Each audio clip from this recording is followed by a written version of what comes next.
Ndugu zangu, sisi hatutaki kusema maneno mengi, isipokuwa leo tumejifunza. Mwenyekiti pamoja na wafanyabiashara wenzako hawa amesema katibu wa wazalendo tujitahidi tuwe wasafi. Tumeona hali ya soko ilikuwa ni mbaya sana.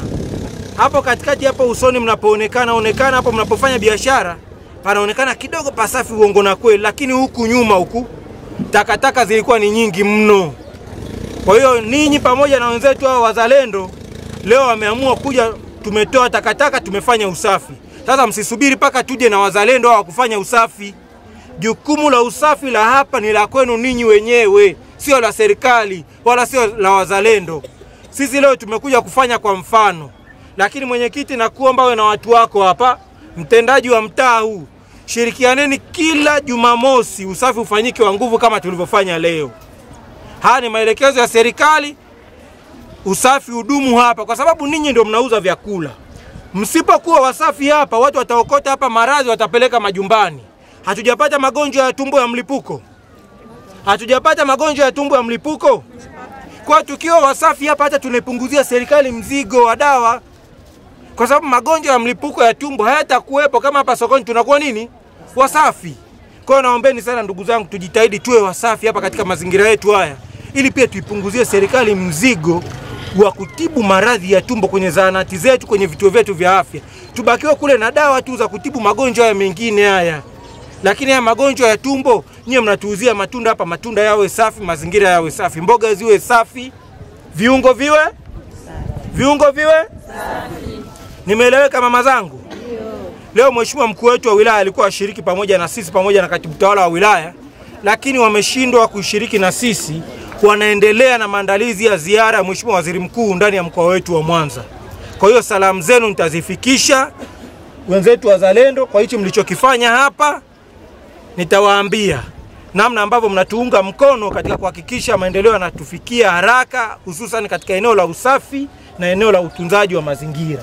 Tunawashukuru sana sana sana wenzetu wa wazalendo. Mheshimiwa diwani, tunakushukuru sana wewe na wataalamu wako ngazi ya kata, watendaji wote na ninyi wananchi mliojitokeza hapa.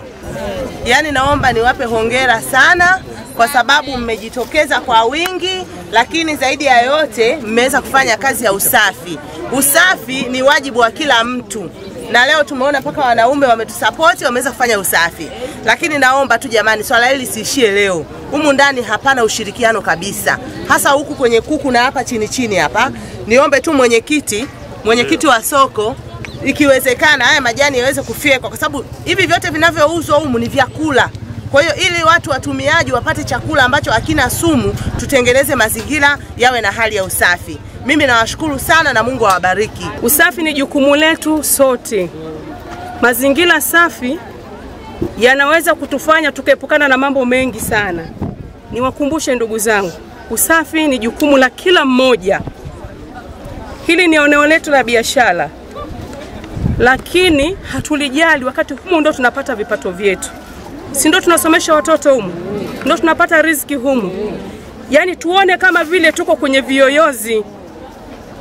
Jipende mwenyewe, wanasema umaridadi unaficha nini? Maskini. Tuwe maridadi. Hakuna mtu anayesifiwa kwa uchafu. Ndugu zangu, tuhimizane. Zoezi la usafi serikali ilikuwa imetangaza ni kila baada mwisho wa mwezi, si ndio? Sisi hatuna kila baada ya mwisho wa mwezi. Sijui tarehe ya mwisho wa mwezi, hapana. Jukumu la usafi ni la kila siku kwa kila binadamu. Na usafi huu uanzie majumbani. Leo tuko masokoni, lakini tutapita majumbani kwenda kuwakumbusha usafi. Mtu msafi utamuona tu hata sehemu yake ya kazi. Utamuona jinsi alivyo, utajua anaishi vipi hata nyumbani, si ndio? Mtu msafi hawezi akafanya biashara yake kwenye mazingira machafu. Niwaombe ndugu zangu, niwaombe, mazingira ni ya kwetu sote, tushirikiane kuyatunza. Si ndio tujipe utamaduni wa kufanya usafi kabla ya kufungua biashara zetu. Tuhakikishe maeneo yetu ni masafi. Si mnaona ofisi za serikali zikifunguliwa kwanza zinasafishwa, si ndio? Fanyeni na hii ndio ofisi zenu za serikali. Msafishe kwanza ndio mnaingia kufanya kazi, si ndio Jamhuri ya Muungano wa Tanzania. Usisahau kusubscribe, like na kubonyeza alama ya kengele. Asante.